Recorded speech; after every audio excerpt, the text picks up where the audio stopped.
Hi dear friends, വീണ്ടും പുതിയൊരു വീഡിയോയിലോട്ടേക്ക് സ്വാഗതം. ഇനി നമുക്ക് തേങ്ങയൊന്നും ചേർക്കാതെ ഡിന്നറിനും ബ്രേക്ക്ഫാസ്റ്റിനൊക്കെ നല്ല രുചിയോട് കൂടിയിട്ട് തയ്യാറാക്കാൻ പറ്റുന്ന ഒരു ചെറുപയർ കറിയാണ് ഇന്ന് കാണിക്കുന്നത്. നല്ല രുചിയാണ്, അപ്പോൾ എല്ലാവർക്കും ഇഷ്ടമാവുമെന്ന് കരുതുന്നു. അപ്പോൾ ട്രൈ ചെയ്ത് നോക്കുന്ന സമയത്ത് ഫീഡ്ബാക്ക് അറിയിക്കുക.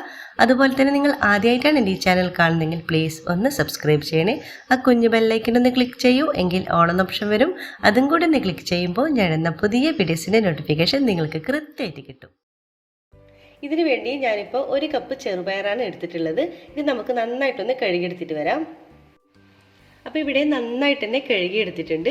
ഞാനിപ്പോൾ കുക്കറിലാണ് ഇത് വേവിക്കുന്നത്. നിങ്ങൾക്ക് വേണമെങ്കിൽ സാധാരണ അതായത് സ്റ്റൗവിൽ വെച്ചിട്ട് വേവിച്ചെടുക്കാം. അപ്പോൾ കുറച്ച് സമയം അധികം എടുക്കും. കുക്കറിലാകുമ്പോൾ ഒരു 4-5 വിസിൽ കൊണ്ട് തന്നെ നമ്മുടെ ചെറുപയർ നന്നായിട്ട് തന്നെ വെന്ത് കിട്ടും. അപ്പോൾ ഞാൻ കുക്കർ എടുത്ത് വെച്ചിട്ടുണ്ട്. അപ്പോൾ 1 കപ്പ് ചെറുപയറിന് 3 കപ്പ് വെള്ളമാണ് ഞാനിപ്പോൾ കുക്കറിലോട്ടേക്ക് വെച്ചിട്ടുള്ളത്. ഇനി നമുക്ക് കഴുകി വൃത്തിയാക്കി വെച്ചിട്ട് ചെറുപയർ ഇതിലോട്ടേക്ക് ചേർത്ത് കൊടുക്കാം. ഇപ്പോൾ നമുക്ക് കുക്കർ സ്റ്റൗവിലേക്ക് ഞാൻ മാറ്റിയിട്ടുണ്ട്. അപ്പോൾ നമുക്ക് സ്റ്റൗ ഓണാക്കാം. ഇനി ഇതിന് ആവശ്യമായിട്ടുള്ള ഉപ്പ് ചേർത്ത് കൊടുക്കാം. ഇനി ഇതിലോട്ടേക്ക് 1/2 ടീസ്പൂൺ മഞ്ഞൾപ്പൊടി കൂടി ചേർത്ത് കൊടുക്കാം. ഇത് നന്നായിട്ട് നമുക്കൊന്ന് മിക്സാക്കി എടുക്കണം. അതിനുശേഷം നമുക്കിതൊന്ന് അടച്ച് വെച്ചിട്ട് ഒരു 4-5 വിസിൽ വരുന്നവരെ നമുക്കിതൊന്ന് അടച്ച് വെച്ചൊന്ന് വേവിച്ചെടുക്കാം. അപ്പോഴേക്കും നമ്മുടെ ചെറുപയർ നന്നായിട്ട് തന്നെ വെന്ത് കിട്ടും. 5 വിസിലിന് ശേഷം ഞാനിപ്പോൾ സ്റ്റൗ ഓഫ് ചെയ്തു. ഇപ്പോൾ തണുത്തതിന് ശേഷം ഞാൻ തുറന്ന് നോക്കിയതാണ്. കണ്ടോ, നമ്മൾ ചെറുപയറൊക്കെ നന്നായിട്ട് തന്നെ വെന്ത് വന്നിട്ടുണ്ട്. ഇതുപോലെ നന്നായിട്ട് വെന്ത് വരണം. ഇനി നമുക്കിത് മാറ്റി വെക്കാം. ഒരു പാൻ എടുത്ത് വെച്ചിട്ടുണ്ട്. പാനിലേക്ക് 2-3 ടേബിൾ സ്പൂണോളം ഓയിൽ ചേർത്ത് കൊടുക്കുക. ഓയിലൊന്ന് ചൂടായിട്ട് വരുമ്പോൾ അതിലോട്ടേക്ക് 1/4 ടീസ്പൂണോളം കടുക് ചേർത്ത് കൊടുക്കുക. ഇനി കടുകൊന്ന് പൊട്ടി വരട്ടെ. കടുകൊന്ന് പൊട്ടി വരുമ്പോൾ ഇതിലോട്ടേക്ക് 4-5 അല്ലി വെളുത്തുള്ളി ചെറുതായിട്ട് അരിഞ്ഞതും ഒരു വറ്റൽ മുളക് കട്ട് ചെയ്തതും കൂടി ചേർത്ത് കൊടുക്കാം. പിന്നെ ഇതിലോട്ടേക്ക് എരിവിന് ആവശ്യമായിട്ടുള്ള പച്ചമുളക് ചേർത്ത് കൊടുക്കാം. പിന്നെ ചെറിയ ഉള്ളി ചെറുതായിട്ട് അരിഞ്ഞതും കുറച്ച് കറിവേപ്പിലയും കൂടി ചേർത്ത് കൊടുക്കുക.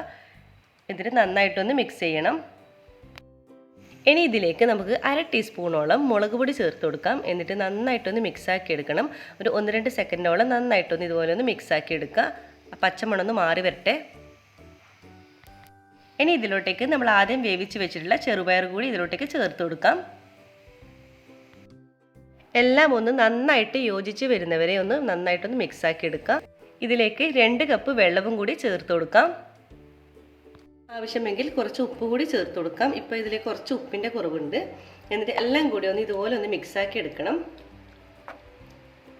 നമുക്കിതൊന്ന് അടച്ച് വെച്ചിട്ട് ഒരു 10 മിനിറ്റും കൂടി ഇതൊന്ന് നമുക്ക് അടച്ച് വെച്ച് വേവിക്കാം. നമ്മുടെ ചെറുപയറും സവാളയും എല്ലാം നന്നായിട്ടൊന്ന് യോജിച്ച് വരണം. അതുവരെ നമുക്കൊന്ന് വെയിറ്റ് ചെയ്യാം.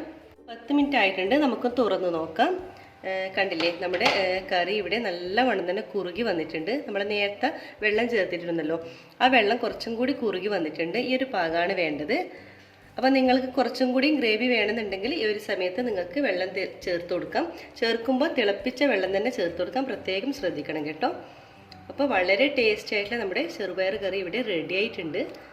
നമുക്കിനി സ്റ്റവ് ഓഫ് ചെയ്യാം. അപ്പോൾ വളരെ ടേസ്റ്റി ആയിട്ടുള്ള നമ്മുടെ ചെറുപയർ കറി ഇവിടെ റെഡി ആയിട്ടുണ്ട്. നല്ല തിക്ക് ഗ്രേവിയോട് കൂടിയിട്ടുള്ള നല്ലൊരു കറിയാണ് കേട്ടോ. നമുക്ക് ഈസി ആയിട്ട് നല്ല രുചിയിൽ എളുപ്പത്തിൽ തയ്യാറാക്കാൻ പറ്റും. നമ്മളിതിൽ തേങ്ങയൊന്നും ചേർക്കുന്നില്ല. അതുകൊണ്ട് തന്നെ വളരെ ഈസി ആയിട്ട് നമുക്ക് തയ്യാറാക്കാൻ പറ്റും. പുട്ട്, അപ്പം, ചപ്പാത്തി, ഇടിയപ്പം അങ്ങനെ ഏതിൻ്റെ കൂടിയും നല്ല കോമൺ ആയിട്ട് നമുക്ക് തയ്യാറാക്കാൻ പറ്റിയ നല്ല ഈസി ആയിട്ടുള്ളൊരു റെസിപ്പിയാണ്. നമുക്ക് ബ്രേക്ക്ഫാസ്റ്റിനായാലും ലഞ്ചിനായാലും ഡിന്നറിനായാലും ഒക്കെ നമുക്ക് ഈസി ആയിട്ട് തയ്യാറാക്കാം. അപ്പോൾ നിങ്ങൾക്കെല്ലാവർക്കും ഈ ഒരു വീഡിയോ ഇഷ്ടമായി എന്ന് കരുതുന്നു. ഇഷ്ടമായ ലൈക്ക് ചെയ്യുക, ഷെയർ ചെയ്യുക, കമൻറ്റ് ചെയ്യുക. സബ്സ്ക്രൈബ് ചെയ്യാതെ കാണുന്നവരാണെങ്കിൽ പ്ലീസ് ദയവായി ഒന്ന് സബ്സ്ക്രൈബ് ചെയ്യണേ. ഇൻഷാ അല്ലാഹ് വീണ്ടും മറ്റൊരു നല്ലൊരു വീഡിയോയിലൂടെ വീണ്ടും കാണാം. അതുവരേക്കും എല്ലാവർക്കും ഒരിക്കൽ കൂടി താങ്ക് യു.